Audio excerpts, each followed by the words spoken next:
أعوذ بالله من الشيطان الرجيم.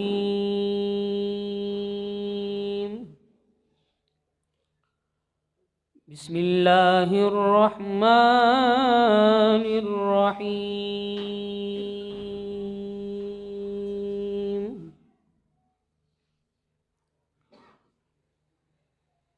سبحان ربك رب العزة عما يصفون.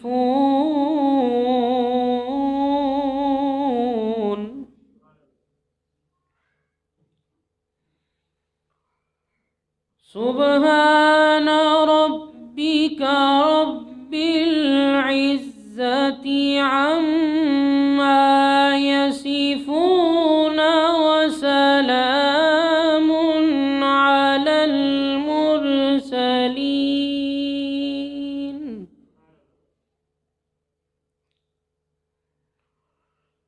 وسلام على المرسلين والحمد لله رب العالمين.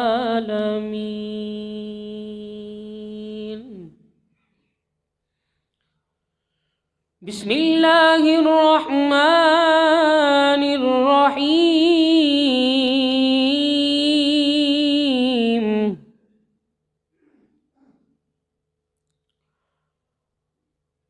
أفلا ينظرون إلى الإبل كيف خلقت وإلى السماء كيف رفعت وإلى الجبال كيف نصبت وإلى الأرض كيف سطحت. فذكر إنما أنت مذكر لست عليهم بمسيطر إلا من تولى وكفر فيعذبه الله العذاب الأكبر. ثيابهم ثم إن علينا حسابهم. آمنت بالله صدق الله العظيم وصدق رسوله النبي الكريم الأمين. تمامی احباب درود پاک پڑھیے صلی اللہ علیہ یا رسول اللہ وسلم علیہ یا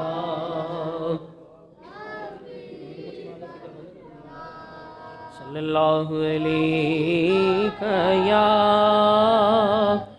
یا رسول اللہ وسلم علیک یا حبیب اللہ.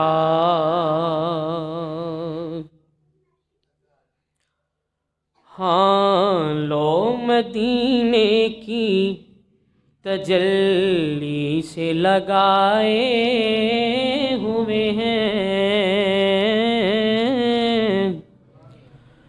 لو مدینے کی تجلی سے لگائے ہوئے ہیں. دل کو ہم مت لائے انوار بنائے ہوئے ہیں. دل کو ہم مت لائے انوار بنائے ہوئے ہیں. لو مدینے کی تجلی سے لگائے ہوئے ہیں، اور حاضر و ناظر و نور و بشر و غیب کو چھوڑ، حاضر و ناظر و حاضر و ناظر و نور و بشر و غیب کو چھوڑ، ارے شکر کر وہ تیرے عیبوں کو چھپائے ہوئے ہیں، شکر کر وہ تیرے عیبوں کو چھپائے ہوئے ہیں، لو مدینے کی تجلی سے لگائے ہوئے ہیں، اور بوسائے در سے ہمیں روک نہ تو اے دربان۔ یہ کلام پیر نصیر الدین نصیری شاہ صاحب نے لکھا ہے، اور جب یہ کلام پیر صاحب نے لکھا تو آپ مدینہ منورہ میں تھے، حضور کی جالیوں کے سامنے بیٹھ کے آپ نے یہ کلام لکھا۔ تو جب حضور کی جالیوں کو بوسہ دینے لگے نا پیر صاحب، تو آپ کو شورتے نے روکا، تو پھر پیر صاحب نے یہ شعر لکھا کہ بوسائے در سے ہمیں روکنا تو اے دربان، بوسائے در سے بوسائے در سے ہمیں روکنا تو اے دربان، کیونکہ ہم خود نہیں آئے مہمان بلائے ہوئے ہیں، خود نہیں آئے مہمان بلائے ہوئے ہیں، لو مدینے کی تجلی سے لگائے ہوئے ہیں، اور نام آنے سے ابو بکر و عمر کا لب پر، نام آنے سے ابو بکر و عمر کا لب پر، کیوں بگڑتا ہے وہ پہلو میں سلائے ہوئے ہیں، کیوں بگڑتا ہے وہ پہلو میں سلائے ہوئے ہیں، لو مدینے کی تجلی سے لگائے ہوئے ہیں، اور شرم سیاں سے نہیں سامنے آیا جاتا، شرم سیاں سے نہیں سامنے آیا جاتا، ارے یہ بھی کیا کم ہے تیرے شہر میں آئے ہوئے ہیں، یہ بھی کیا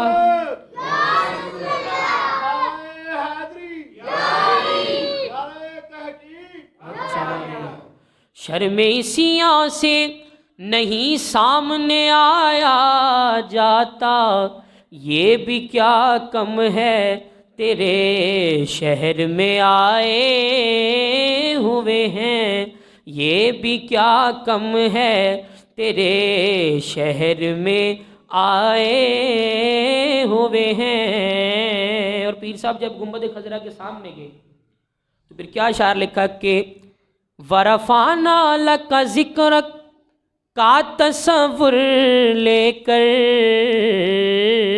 اللہ تعالی ہمیں بھی مدینہ منورہ کی حاضری نصیب فرمائے، اور ہم بھی ایسے ہی حضور کے گنبد خضرا کو دیکھ کر اور نبی پاک کی بارگاہ میں درود و سلام پیش کریں۔ کہیے گا ذرا آمین۔ وَرَفَعْنَا لَكَ ذِكْرَكَ وَرَفَعْنَا لَكَ ذِكْرَكَ کا تصور لے کر، نظر ہم گنبد خضرا پہ جمائے ہوئے ہیں، نظر ہم گنبد خضرا پہ جمائے ہوئے ہیں، لو مدینے کی تجلی سے لگائے ہوئے ہیں۔ اور کشتیاں اپنی اپنی کشتیاں اپنی کنارے سے لگائے ہوئے ہیں، ارے کیا وہ ڈوبے جو محمد کے ترائے ہوئے ہیں، کیا وہ ڈوبے جو محمد کے ترائے ہوئے ہیں، لو مدینے کی تجلی سے لگائے ہوئے ہیں، اور کیوں نہ پلڑا تیرے اعمال کا بھاری ہو نصیب، کیوں نہ پلڑا تیرے، کیوں نہ پلڑا تیرے اعمال کا بھاری ہو نصیر، ارے اب تو میزان پر سرکار بھی آئے ہوئے ہیں، اب تو میزان پر سرکار بھی آئے ہوئے ہیں، لو مدینے کی تجلی سے لگائے ہوئے ہیں، دل کو ہم مطلع انوار بنائے ہوئے ہیں۔ کہو ذرا سبحان اللہ۔ ایک دفعہ پھر درود پاک پڑھو، صلی اللہ علیہ یا رسول اللہ وسلم علیہ یا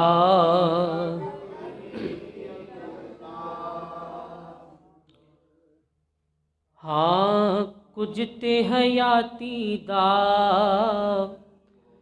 معیار ہونا چاہیدا،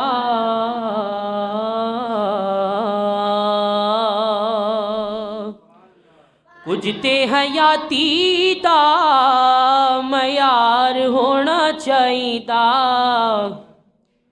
کچھ تے حیاتی دا معیار ہونا چاہیدا، بس اللہ دے حبیب نال پیار ہونا چاہیدا، بس اللہ دے حبیب نال پیار ہونا چاہیدا، اللہ دے حبیب نال پیار ہونا چاہیدا، سانو یاروں دسے آئے اے یار غار نے،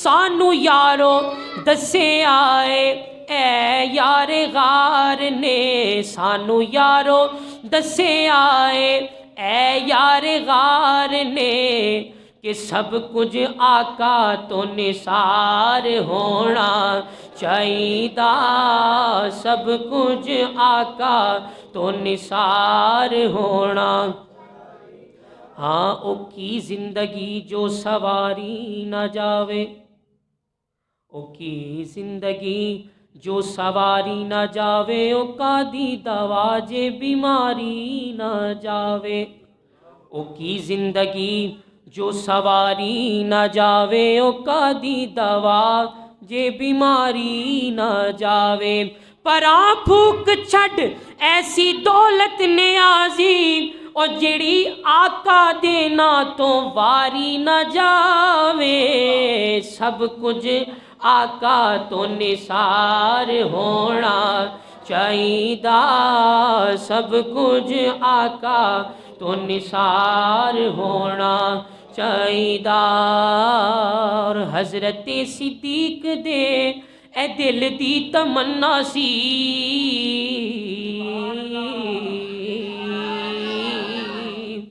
حضرت صدیق دے اے دل دی تمنا سی، حضرت صدیق دے اے دل دی تمنا سی، کہ یار نال یار دا مزار ہونا ਚਾਹੀਦਾ, ਯਾਰ ਨਾਲ ਯਾਰ ਦਾ ਮਜ਼ਾਰ ਹੋਣਾ ਚਾਹੀਦਾ। ਫਿਰ ਯਾਦ ਕਰੋ ਜਿਸ ਵੇਲੇ ਆਕਾ ਤੁਸੀਂ ਆਪਣੇ ਗੁਲਾਮਾਂ ਨੂੰ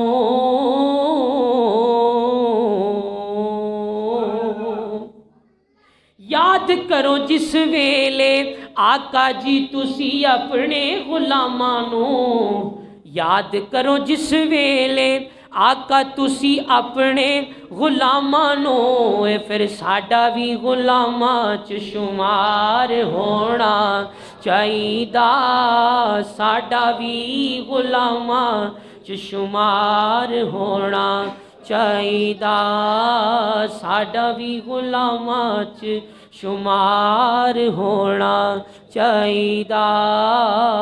ਔਰ ਸਾਡਾ ਵੀ ਮਦੀਨੇ ਵਿੱਚ ਘਰ ਹੋਣਾ ਚਾਹੀਦਾ, ਸਾਡਾ ਵੀ ਮਦੀਨੇ ਵਿੱਚ ਘਰ ਹੋਣਾ ਚਾਹੀਦਾ, ਸਾਡਾ ਵੀ ਮਦੀਨੇ ਵਿੱਚ ਘਰ ਹੋਣਾ ਚਾਹੀਦਾ, ਤੇ ਘਰ ਵਿੱਚ ਆਕਾ ਦਾ ਮਿਲਾਦ ਹੋਣਾ ਚਾਹੀਦਾ, ਘਰ ਵਿੱਚ ਆਕਾ ਦਾ ਮਿਲਾਦ ਹੋਣਾ ਚਾਹੀਦਾ।